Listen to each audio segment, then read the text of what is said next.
Nagluluto ako ng kalderetang pata mga lods.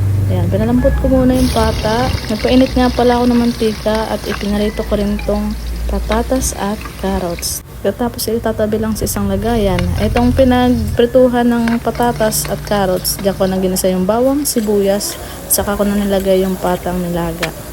Pagkatapos ko nga pala nag-isa, nilagyan ko na rin ng konting tubig para lumambot lalo yung pata. Ito nga pala yung mga ingredients na ilalagay ko. Tomato sauce, tomato paste, at mamaya ilalagay ko rin yung reno.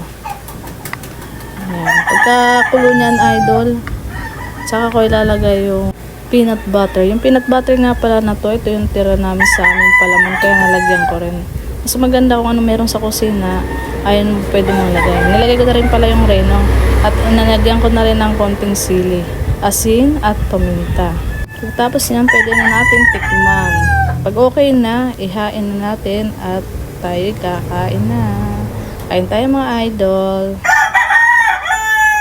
Ayun na yung masarap na kalderetang pata.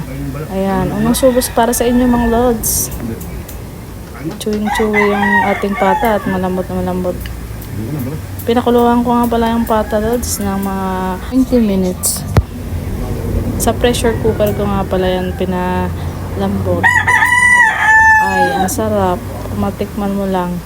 Hanggang dito na lang mga ka-Juniors. Thanks for watching!